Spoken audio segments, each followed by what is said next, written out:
afternoon, everyone. Good morning, good evening to all of you, wherever you're joining us from. This is the 5th edition of the ADR Wellbeing Toolbox. My name is Niamh Leinwather. I see some familiar names. I'm the Secretary General of the VIAC, the Vienna International Arbitral Centre. We're delighted that you have joined us. For those of you who don't know the ADR Wellbeing Toolbox, it is a collaborative effort between ARBalance, R.E.A.L and VIAC, and it's aimed at igniting discussions about well-being and equipping ADR practitioners and users with tools for self-care. And this series is a series of free webinars. It offers you an opportunity to join anonymously and provides recorded sessions for those who can't attend live. And we've been very fortunate to feature many excellent experts addressing various aspects of well-being. We've discussed topics such as well-being at work with Antoinette Moriarty. We've discussed stress management with Charlene Giselle. We had a special event during the Vismut for students where we talked about stress and burnout in the student context with our very own Mandy Lee. And we also featured Emily Rouse and Patricia Natal on Women's Day, where we spoke about women in ADR and well-being. And our topic today is imposter syndrome. And we are very excited that we have Amber Allan on the line to speak to us about it. And for those of you who have never heard of imposter syndrome, I'm quite jealous of you. But for those of you who have never heard about it, it is, and Amber will tell us all about this in the next hour. But I would say it's a feeling that one's achievements are undeserved or that they are not as competent as others perceive them to be.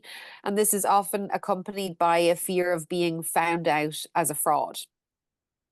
So Amber is the head of learning and development at Stewarts, and she will share practical tools with us today to help arbitration practitioners and humans alike to tackle this common issue of imposter syndrome. And just a few words about Amber before I pass over to the wonderful Mandy. Amber has been a specialist in people development for over 30 years. And as such, she has encountered and, as she says herself, experienced imposter syndrome more times than she cares to remember.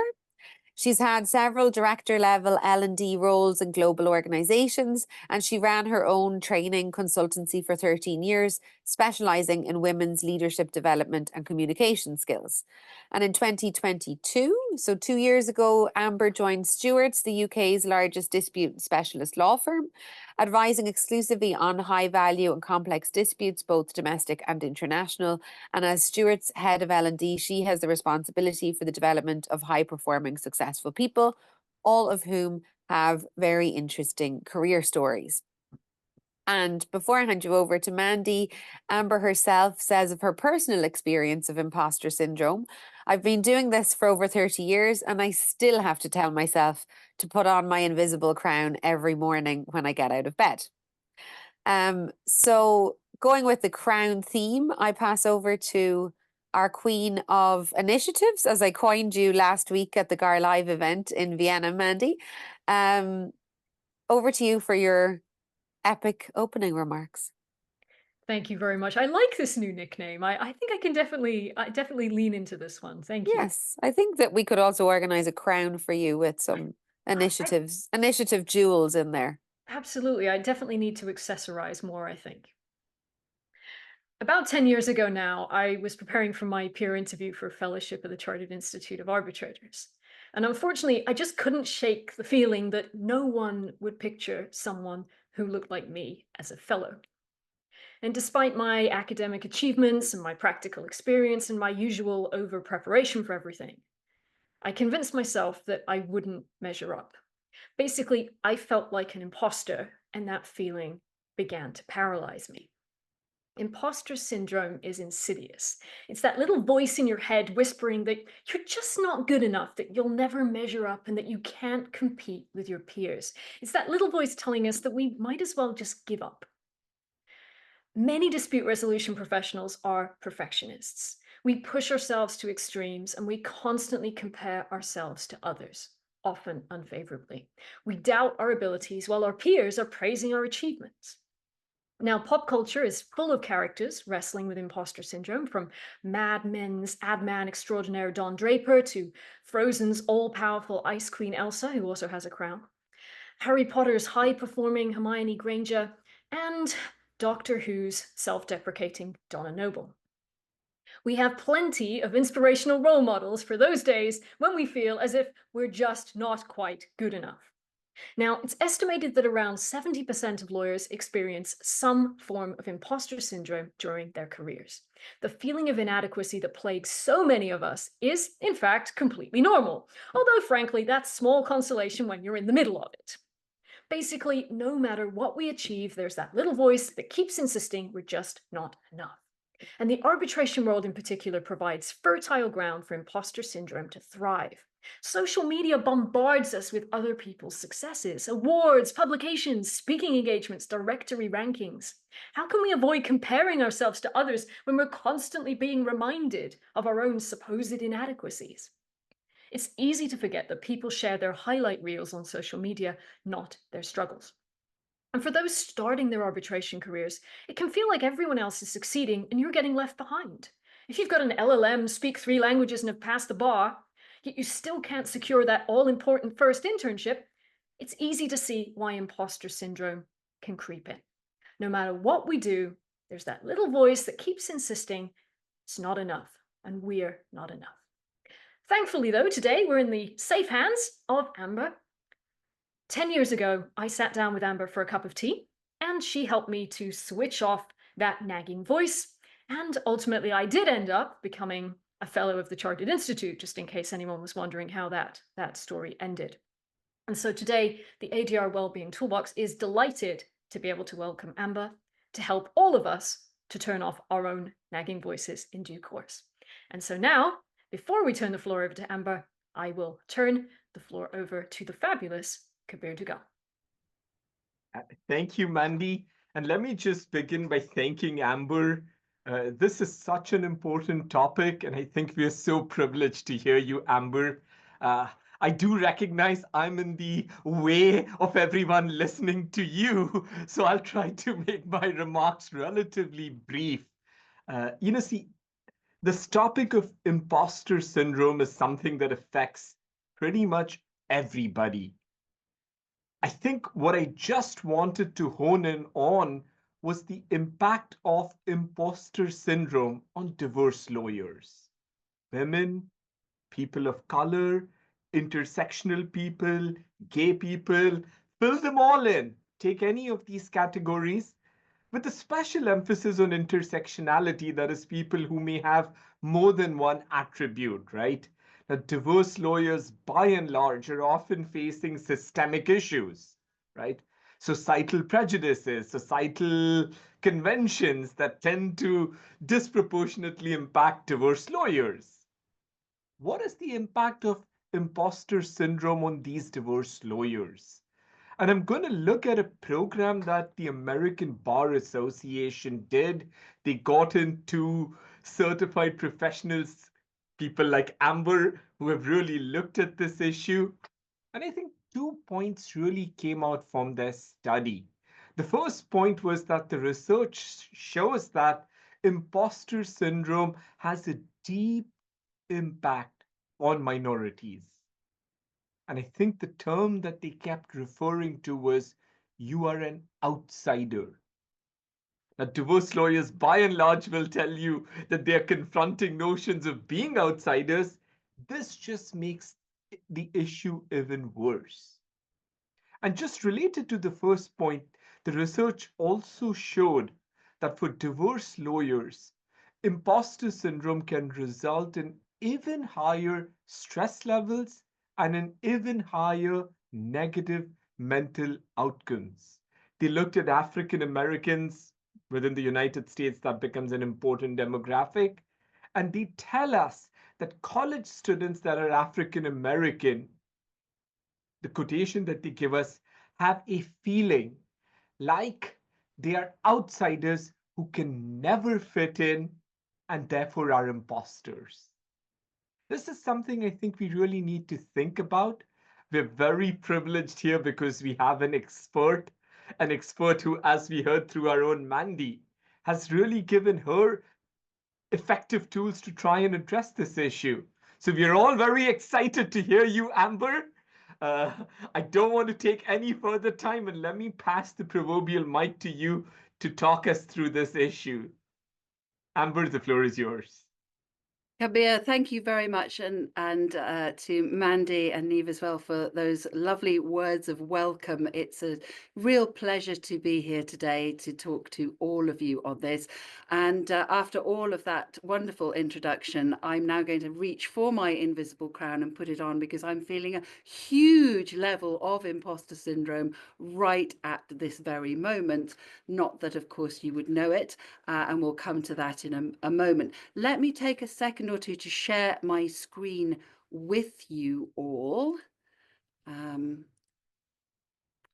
I check that everybody can see that? That's wonderful. Thank you very much indeed. So we're going to talk about overcoming imposter syndrome today, but what I would like to start with, actually, if I can just move that on, is in fact, what is imposter syndrome? Two psychologists, Dr. Pauline Clance and Dr. Susan Imes, first coined the expression imposter phenomenon in their 1978 paper, The Imposter Phenomenon in High Achieving Women. It's not technically a medical condition. It doesn't feature the requisite 3 of the 4 Ds of a syndrome. But let's face it, phenomenon was much harder to spell. So I think we went with syndrome over the years. Now, the good news, of course, with that is it is not a medical condition. Because it's not a medical condition, we have a choice around how we deal with it. So let's look at that wonderful tome of knowledge, Wikipedia, and see, well, how does Wikipedia define imposter syndrome? It says it's a psychological pattern in which an individual doubts their skills, talents, or accomplishments and has a persistent internalized fear of being exposed as an imposter. Well, that's a lot of lovely words, but what does it actually mean? And since I'm very much of the view that a picture paints 1,000 words, what imposter syndrome really is actually this. So you've got a cartoon there with all of these people all thinking, all these people really seem to have it together, and I still have absolutely no idea what I'm doing or what's going on. And they're all thinking exactly the same thing. So it's not all bad, though. In a paper published in the Academy of Management Journal in 2023, Basima Tewfik, who is a behavioral psychologist and an assistant professor at MIT, asserted that people who suffer with imposter syndrome are more empathetic, we're better listeners, we're good team players, and we have really strong social skills. So I can vouch for that. The conversation that we had before you all joined onto this webinar, we were exhibiting fantastic social skills. I'm sure everybody will agree. But we all think, as the people in this cartoon do, that it's really only me, isn't it? Well, actually, no, it isn't. So let's have a look at some statistics. These are taken from a variety of pieces of research and surveys, some of them UK specific and others global. And there are lots and lots and lots to choose from. But let's just have a look at this. 66% of people in Britain criticise themselves more than others criticise them. 70% of successful people, this is globally, reported experiencing imposter feelings at some point in their life. 70%. 75% of executive women say they've experienced imposter syndrome. And a whopping 80% of global CEOs feel out of their depth in their role. That's astonishing. So who can have imposter syndrome? Well, Kabir, you very kindly pointed out there the issue of the impact of imposter syndrome on people, diverse lawyers. But in fact, anyone can have imposter syndrome. There are studies which research the proportion of those in ethnic minorities who suffer, those who come from different socio-economic backgrounds, and also different genders, etc. There are lots of different findings around this, but the general consensus around that is that whilst anyone can suffer from imposter syndrome, and I think we will all vouch for that, the feeling of imposter syndrome, as you said, Kabir, can be amplified by those who are battling prejudice of one form or another. But we should take heart, because if you are feeling some form of imposterism, then you are in very good company. Let's just have a look. Tom Hanks, one of our most beloved actors. No matter what we've done, there comes a point where you think, how did I get here? When are they going to discover that I am in fact a fraud and take everything away from me? This is a quote from him. Most recently, Meryl Streep, in the middle of winning her string of Oscars. Why would anyone want to see me again in a movie? I don't know how to act anyway, so why am I doing this? Maya Angelou, I have written 11 books. I haven't even written one book. But each time I think, uh-oh, they're going to find me out now. Michelle Obama, you know, I still have a little imposter syndrome. It doesn't go away, that feeling that you shouldn't take me seriously. What do I know? And if you still have doubts that pretty much anybody, particularly high-performing individuals, can feel imposter syndrome. Well, how about Albert Einstein? The exaggerated esteem in which my life work is held makes me very ill at ease. I feel compelled to think of myself as an involuntary swindler. Albert Einstein suffered from imposter syndrome and believed that he was a fraud. So let's dive then into different types of imposter syndrome. There is some excellent work by Dr. Valerie Young, and I'm sure Emma will be able to put the details of books and things that I refer to in the chat or with the slides afterwards, so that if you do want to look into this more detail, you can do. But Dr. Young defines 5 different types of imposter syndrome. We have the perfectionist, the superhero, the expert, the natural genius, and the soloist. And I'm going to talk a little bit about each one of those and give you a couple of examples. The perfectionist, that's somebody who we believe that making mistakes actually means that we are failing. And it engenders in us feelings of guilt and shame, and that everybody else is better than us, because clearly, you know, we wouldn't be making mistakes if we were good enough. A good example of this is actually many high-performing students at school will feel in this type of imposter syndrome when they get to university. My daughter is a perfect example of this. She was a straight A student. She was in the top 2% of academic excellence in the country when she was doing her final exams. She managed to, against great competition, secure a place at the Royal Veterinary College to study veterinary medicine, which was wonderful. And she did her first year and she passed her first year of exams. The pass mark was 60%. She got 78%. She rang me up at the end of it in absolute tears. And she said to me, "Mum, I think I need to drop out." I said, "What on earth are you talking about?" She said, "Well, I only got 78%. I'm clearly not good enough. I shouldn't be here."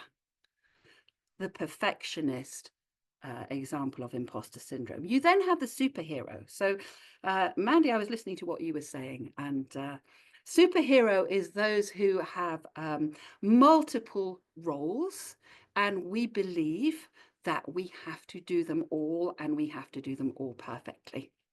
So if you're not perfect in every single one of the things that you are doing, all of those 900 cases, then you're clearly not up to it. And you're a total fraud. I use myself as an example in this. I am a head of training at a law firm. I'm a mother. I'm a mother of a child who has specific learning difficulties in my son. I'm also a daughter who is a carer for her elderly mother. And sometimes I don't actually quite manage to necessarily deliver 100% all of the time in all of those different roles. And frequently I will look at myself and say, I'm a really bad daughter. I'm a rubbish mother. I'm an absolutely awful head of training. I really shouldn't be here doing this. So the superhero perfectionist syndrome comes in there quite a lot.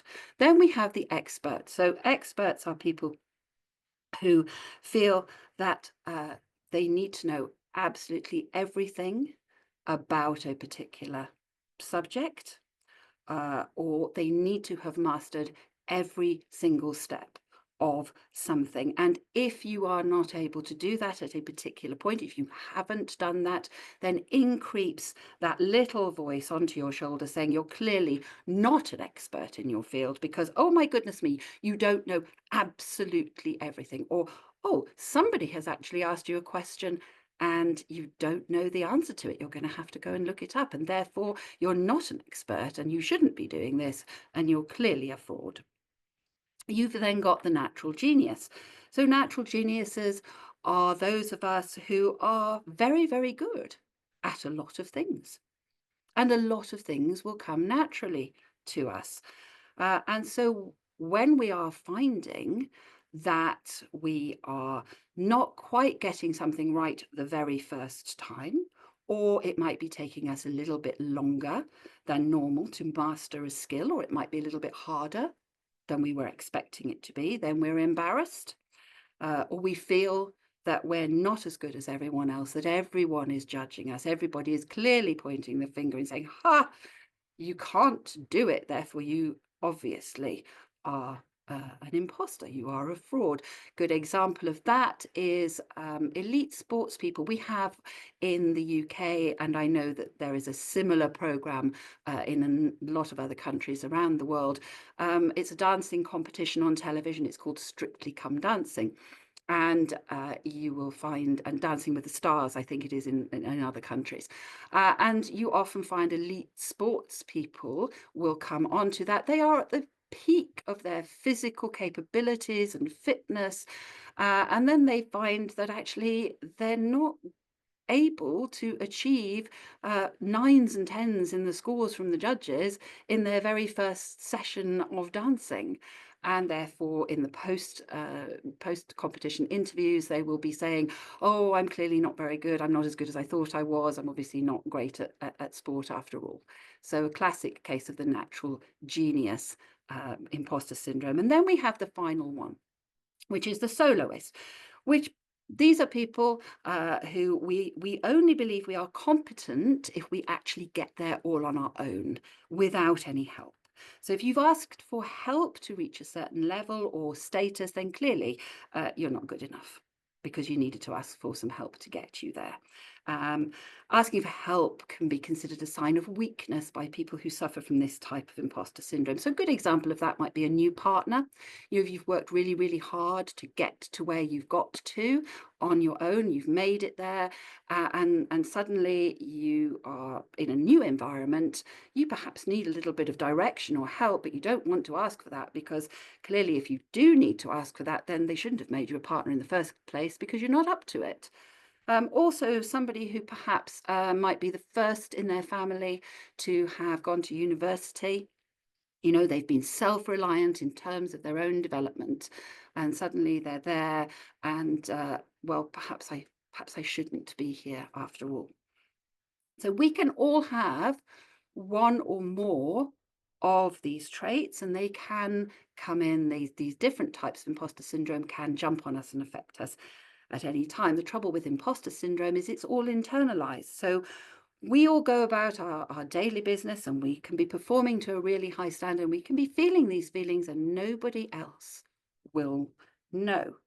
So let's take a look now then at what is actually going on when these feelings hit us. So what does imposter syndrome feel like? Well, as Mandy said in her introduction, it's that little voice that's whispering in your ear, those little saboteurs, a little more on that later, that are saying, I can't be very good, I don't belong here, I'm a fraud. You know, you look in the mirror, who on earth do you think you are? You're telling yourself. I made a mistake. I clearly don't know anything. It's all going to go wrong, and everyone will know that I'm a fake. That's what it feels like. When our brains are telling us these things, then how we are likely to act changes as well. So what does imposter syndrome act like? Well, it's overcompensating. So, you know, you might be working much later to get something done, to make it perfect. You will be going out and layering qualification on top of qualification on top of qualification. You might over-prepare. Angela Merkel, former Chancellor of Germany, always over-prepared for every single meeting that she went into. You might avoid things, you know, procrastinate, put things off because it's not perfect. Or you will stay under the radar. You definitely won't be asking for help. You won't put yourself out there. You might self-diminish. You know, you will be focusing on those weaknesses that you perceive in yourself. You will not put yourself forward for opportunities because you're worried that actually you're not good enough to take those up. Or you will negate praise. Oh, somebody will tell you, you did a great job there. Oh, it was nothing. Oh, it was my team. Oh, I couldn't have done it without. You know, all of these things are examples of the actions, the way that we act when we are feeling that imposter syndrome. So now we know what it is. We know what it feels like inside. We know what we have a tendency to do when we're experiencing it. But when does it actually happen? Are we feeling imposter syndrome all the time? Well, of course we're not. And some of us will be feeling it more than others. And there might be, and there usually are, parts of our life when we're not experiencing it at all. So let's have a look at when imposter syndrome is most likely to strike. Well, it can happen at any time during our professional and our personal lives, but it is most likely to happen at these 3 times: times of change, times of success, and times of self-awareness. So when we're experiencing change, we're going from university into a full-time job, becoming a member of a professional body like the Chartered Institute of Arbitrators, getting a promotion. You know, we're leaving territory that we are familiar with, and we're moving into territory that we are not familiar with, and we're not yet comfortable feeling uncomfortable. So those intrusive little imposter thoughts start to creep in. During times of success, you'd be surprised just how many successful people, and we are going to hear from 3 of them at the end of this session, experience imposter syndrome in spite of huge success. And then those times of acute self-awareness. So what do I mean by that? Well, we might be very conscious that suddenly we're the only person in the room who is from a different social background. We might have a different accent. We've got a different ethnicity, or we might be the only woman in the room. And instead of accepting our right to be in that environment, we might begin to doubt and start to feel like an imposter. So now we know what it is. We know what the downsides are and some of the benefits I spoke about earlier. We know what it feels like. We know what it acts like. We know when we can experience it. But the $64,000 question is, how can we overcome it? There are a number of ways. And I know that our experienced panel will be giving you the benefit of their experience and their advice shortly. But from me, I would like to offer you 8 different pointers and pieces of information that you can try. So the first thing that we need to think about is to know when we are actually experiencing it. So to know what triggers it in the first place. So for example, if whenever, like me, you're presenting or delivering some important message and you find yourself, like me, turning bright puce with blushing and having a bit of a wobble in your voice, you might very well reach the conclusion that each time this happens, that it clearly indicates that you are not a presenter material, and you're going to ask yourself, why am I doing this? So what I do is I pause and I ask myself the question, well, are these feelings really serving me well? If not, then you need to just recognize the fact that those feelings are not true, they're not serving you well, and you need to change that feeling. So the way that I do it is I say to myself, okay, I'm a bit wobbly to start with, and I go bright puce. Doesn't mean that I'm not a good presenter. It just means I'm understandably nervous, and in my case, menopausal. So I can still give a good presentation. Recognize your triggers. Don't let them define you. Also, know that you are not alone. When we feel imposter syndrome, particularly at times of change or at times of greater self-awareness, we can feel really lonely, and that no one else could possibly feel like or ever feel like we do. And that is simply not true. You are not alone.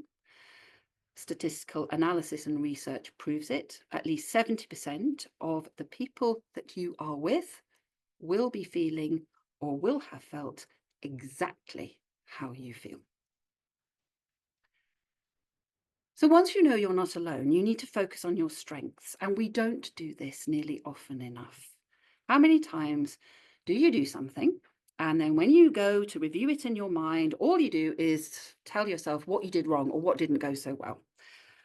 How many times do you start with looking at something and saying, you know what, I did X, Y, and Z really well, or I'm very good at A, B, and C, or I'm very proud of myself for doing D. We don't focus on our strengths anywhere near often enough. So make a list of all the things. I would counsel you to write it down even. Make a list of all the things that you are good at, so that you can ensure that you do more of the things that you are good at. And by focusing on what you do well, you are less likely to think about the things that you don't do so well, and less likely to think like an imposter. That leads us into valuing growth over performance. So there is an excellent piece of research done by a lady called Carol Dweck, and you may have heard of her. What she talks about is, and what I mean by valuing growth over performance, is adopting a growth mindset, not a fixed mindset. Those of us who experience the perfectionist and the soloist imposter syndrome symptoms have a tendency towards a fixed mindset. A fixed mindset believes that intelligence, talent, etc. are innate, unchangeable qualities. If you're not good at something, then you never will be. A growth mindset, however, sees a mistake not as a failure, but as an opportunity to learn. Someone with a fixed mindset will experience more imposter syndrome feelings because they avoid challenges, they dislike feedback, they focus on proving themselves constantly, they feel threatened by the success of other people, or they're overwhelmed by mistakes and they shy away from unfamiliar and uncomfortable feelings. Whereas those with a growth mindset are more likely to see challenges as an opportunity, to embrace feedback, to be inspired by the success of other people, to step out of their comfort zones and learn and grow from mistakes or failures. And so that's why it's really important to do this next thing, which is celebrate everyday small successes. One thing that I do is I've set up for myself what I call a compliments folder. And so every time somebody says to me, oh, you did a great job on that, or I really liked it when you did so and so and so and so, or they pay me a compliment about my sort of professional approach, whatever it is, I will write it down and put it in my compliments folder, or I will save that email into my compliments folder. And I just leave it there. I don't look at it again. But in those dark days, when that imposter syndrome strikes, that's the time when I go back and I open that folder and I look back on it and I rely on the evidence of other people to prove that that voice in my head is lying to me. So it's a small thing that I would suggest everyone does. And whilst you're doing that, what you're doing then is you're turning down the volume of negative self-talk. So that little cartoon on your shoulder there that's whispering in your ear that you're not really good enough, that they'll find you out. Remember I mentioned saboteurs earlier on? There is an excellent book by somebody called Shehzad Shameen, a psychologist, he's an engineer, and he's a Stanford lecturer. It's called Positive Intelligence. And he talks about our saboteurs and our sage. He sets out ways in which we self-sabotage. So we all have something called a judge, which I think is appropriate for all of us in the legal profession. And that universal saboteur afflicts us all. It beats us up over our mistakes, shortcomings. It warns us obsessively about future risks. It's that voice that wakes us up in the middle of the night saying you're not good enough. It gets us fixated on what we're doing wrong. We all have it. We all also can have one or more what he terms accomplice saboteurs, which depend on a variety of factors. The aim is to stop those voices, those saboteurs, from creating all of our negative self-talk, and instead enable our sage. So what our sage is that element of our brains which handles challenges with a clear and calm mind, with positive emotions and allowing those positive emotions to triumph. So, give that little saboteur a flick off your shoulder and tell it to sit down and basically just shut up. In a similar vein, we need to stop ruminating. So in our brains, we have this thing called an anterior cingulate cortex. And this is part of our limbic system, and it's the bit of our brain involved in our decision making and linking decision making to reward and punishment and influencing emotional responses to actions and behavior. So how many times in a day have you done 10 things and 9 of them have gone brilliantly and 1 of them may have not gone all that well? So what do? We spend the next hours, days and weeks, in my case quite often years. What do we focus on? The 9 things that we did really well? No, of course not. We focus on the one thing that didn't go very well. And we chew it over and we ruminate on it. And we think about it. I'm still thinking about stuff that I said 10 years ago, or things that I did 10 years ago, and wishing I'd done them differently. And when we do this, we are simply feeding our feelings of imposterism. We need to stop ruminating, because once we do that, we can move on forward to the next stage. And if you do nothing else other than this one final thing, then it is to reframe your thoughts. So the human brain is incredible. It really is. Neuroscientific research has enabled us to understand more and more about it every single day, and we've barely scratched the surface. One of the things that we are much better at understanding now is something called neuroplasticity. And neuroplasticity, to put it very, very simply, is the ability of our neural networks in our brain to change through growth and reorganization, which means that we can manipulate it. We can manipulate our cognitive control network in our brains through practicing different ways of thinking. So we can actually change the way that our brain functions through practicing different ways of thinking. And by consciously, over a period of time, telling ourselves things like, I have a right to be here. I'm not a failure just because I've made a mistake. I'm growing. I am competent. I am capable. I know what I'm talking about. It's perfectly acceptable to ask for help. By consciously and actively making sure that we tell ourselves those things all the time, we reframe our thinking. And by reframing our thinking in that way, every single time we start to feel imposter feelings, we are, in essence, giving our brain a similar workout to if we were going to the gym every day to work out our bodies. And we are retraining it so that after a while, our neural pathways will automatically focus on our strengths and discount our imposter thoughts. So to finish this part of our webinar, before we move on to our panel discussion, I want to return to where we started, which was the definition of imposter syndrome. And another definition that I came across was this one. Imposter syndrome is the tendency to discount or diminish obvious evidence of our abilities. And I chose this definition specifically because this webinar is aimed at those in arbitration everywhere. And as such, we're talking about the law. And if we're talking about the law, then we are usually talking about evidence.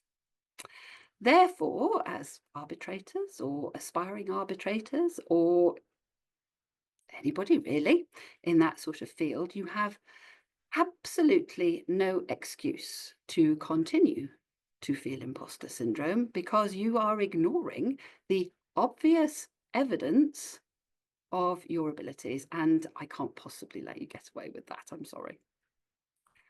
And I know also that Mandy loves her pop culture references.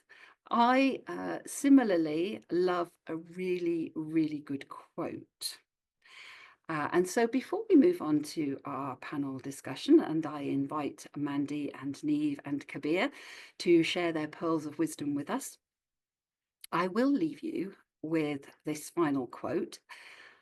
It's a really great one, which I think empowers all of us who might suffer from imposter syndrome to take control of how we overcome that. It's from the political figure, diplomat, activist, and former First Lady of the United States, Eleanor Roosevelt.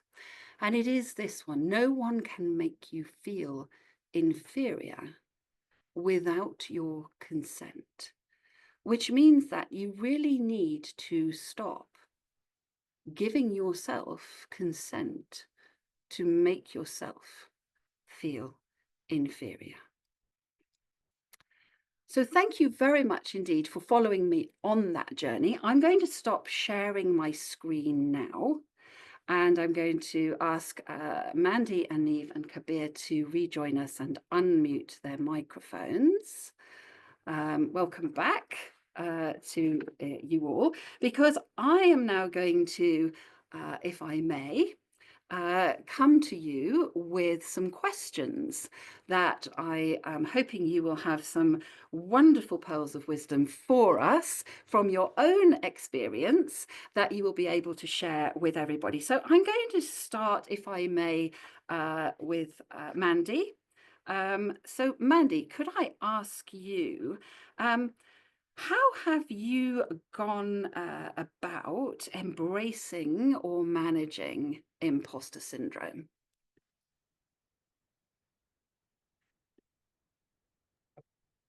Mandy may be having a technical problem. I Is she think having a she's trying. technical problem? I'm, Okay, so how I'm about back we now. do- I'm Oh, you're back now. But You're yes, I back. was Okay. absolutely, my computer was having some imposter syndrome of its own, but it was less of the imposter and more of the reality, unfortunately. So Mandy, Yes. can I ask you then, as our first panelist, how have you gone about embracing or managing imposter syndrome? Well, what I've found helps me is I try to resist the urge to compare my journey, and whether that's my personal journey or my professional journey, to that of others. I try to remind myself we're all running our own races, and the only person I'm really racing against is myself. And reframing things in this way tends to help me. And I also try not to make assumptions about what other people might be thinking about me. I've always been my own worst critic, so whatever I'm thinking about myself is always 20 times worse than what anyone else could ever be thinking. And so I try to resist the urge to attribute my views about myself to other people.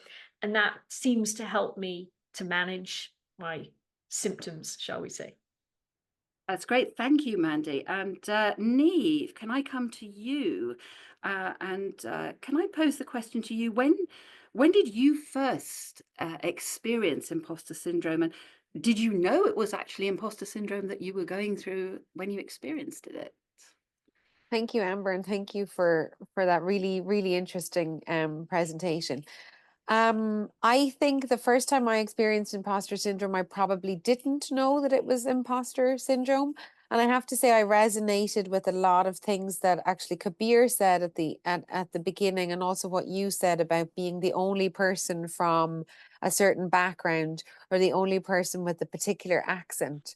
And I think for me that started when I was studying law in Austria, and it probably continued even though I was in a very inclusive international law firm environment, I still felt like the one outsider who didn't have the Austrian law background or didn't have the native speaker ability in German, and that continued when I was doing the Austrian bar exam, and still, to be honest, continues in the in my everyday working environment. But I think obviously in latter years I have realized that it is the imposter syndrome, as we call it.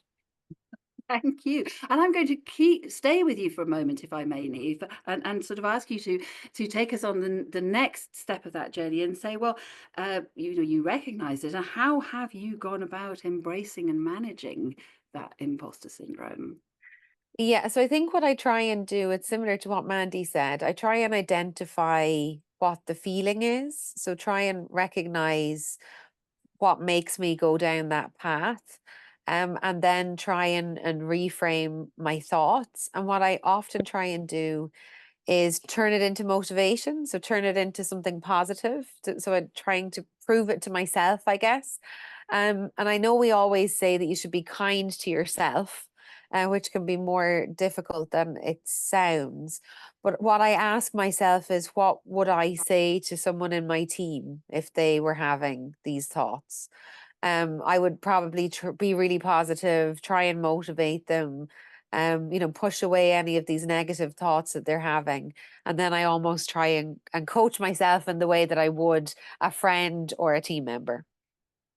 Thank you very much for sharing that so openly with us. Kabir, can I come to you for a moment now, please, and say, first of all, have you ever experienced imposter syndrome? And if you have, what impact has it had on you, both professionally and personally?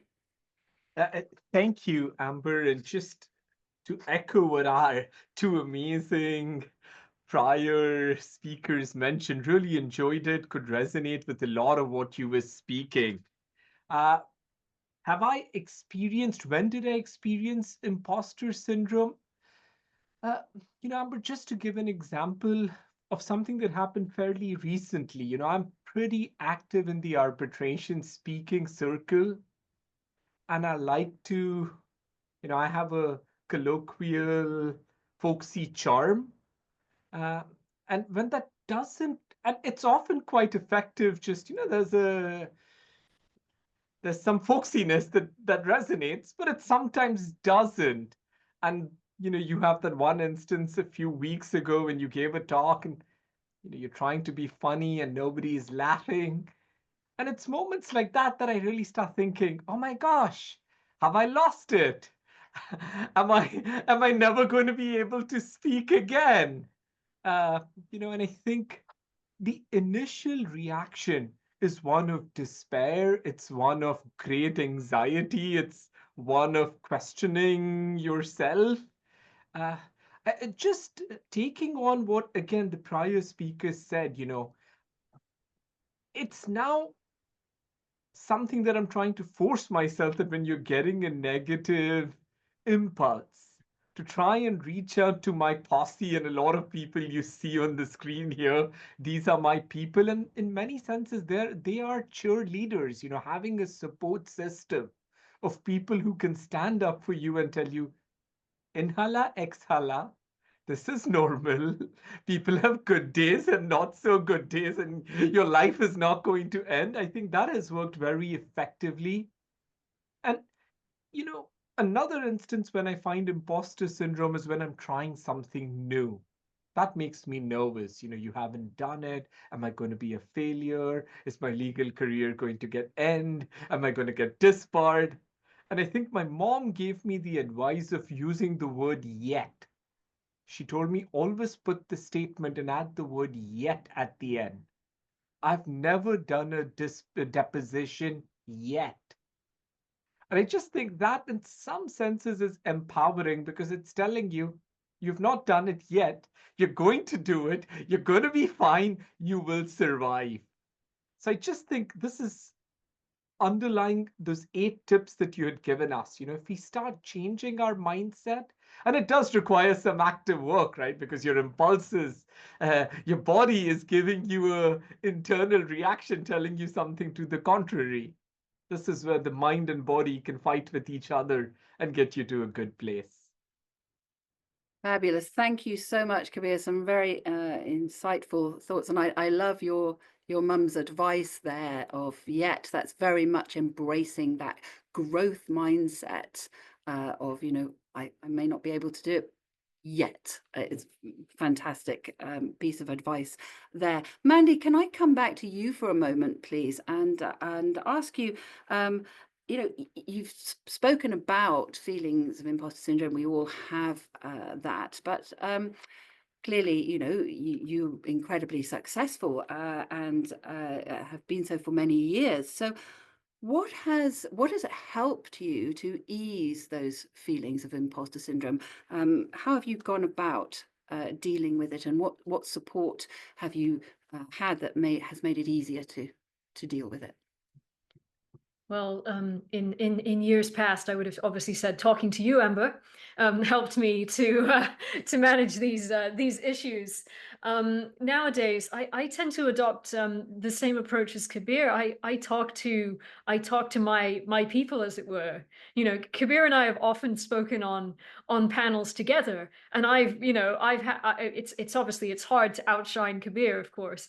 And I'll speak on a panel with Kabir, and I'll say afterwards, oh my goodness, that was dreadful. I didn't, it was a really bad performance. It didn't feel right. And Kabir will say, what are you talking about? That was great. You sounded so polished. You sounded, and we're good at picking each other up off the floor if we're having one of those days where we think perhaps we didn't perform at our absolute best.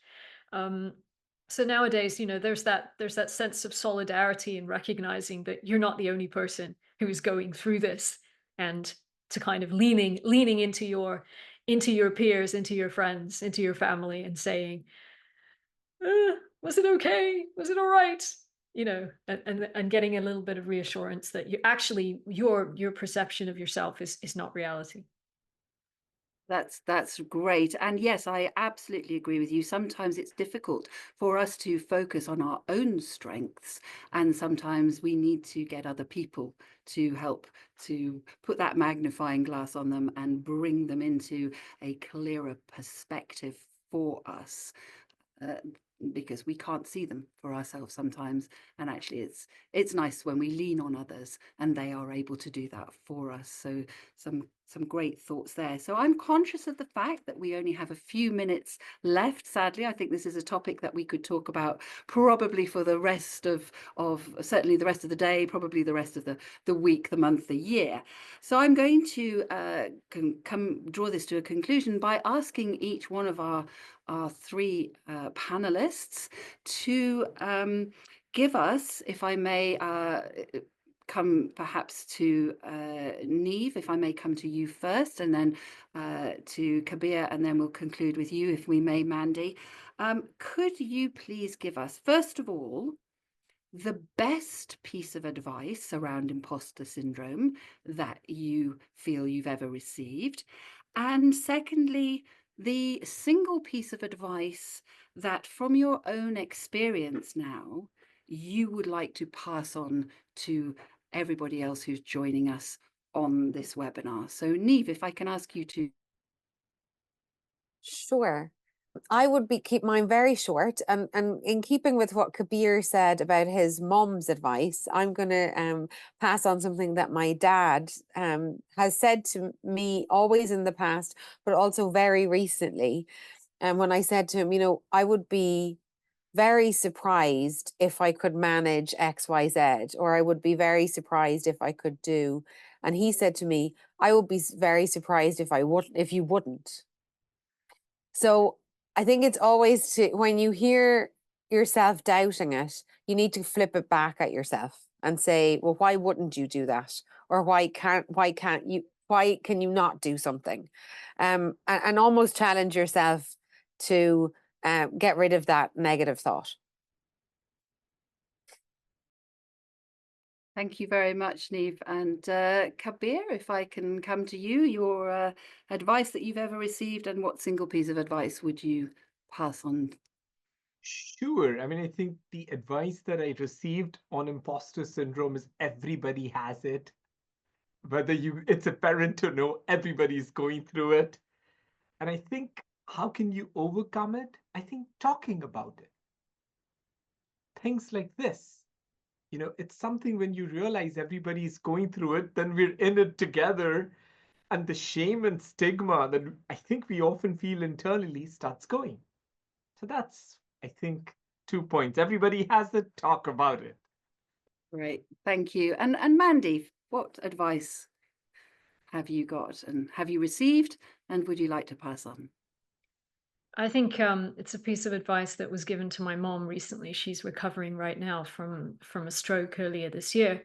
And basically she was told, you know, write down the things you achieve, keep a record of the good things, however small, you know, and keep those front of mind so you can focus on your own achievements, not compare yourself to other people. And as for the single piece of advice that I would give, self-perception is not reality. We see the lives and achievements of others through rose-tinted glasses, and we see our own lives and experiences through some sort of doom and gloom negative photo filter. It's time to take off all the filters, good and bad, and try and view our lives through a clearer lens. And hopefully that will put things in perspective. Well, thank you very much indeed. And thank you very much, Kabir and Niamh as well, for those pearls of wisdom, which I will certainly take some useful things from as well and add them to my arsenal. Thank you so much, Amber. I think on behalf of all of us, this was extremely insightful, extremely encouraging, and a really valuable use of our 1 hour on a Friday afternoon. And thank you all for joining. I hope that other individuals who didn't join us live will benefit also from the fact that this is recorded. And the good news is that the ADR Wellbeing Toolbox will be making another appearance in December. So please keep tuned in. We are cooking up some really interesting topics and speakers for you, and that will be revealed in due course. So have a lovely Friday and a wonderful weekend. And thank you to my co-hosts and all of you for joining.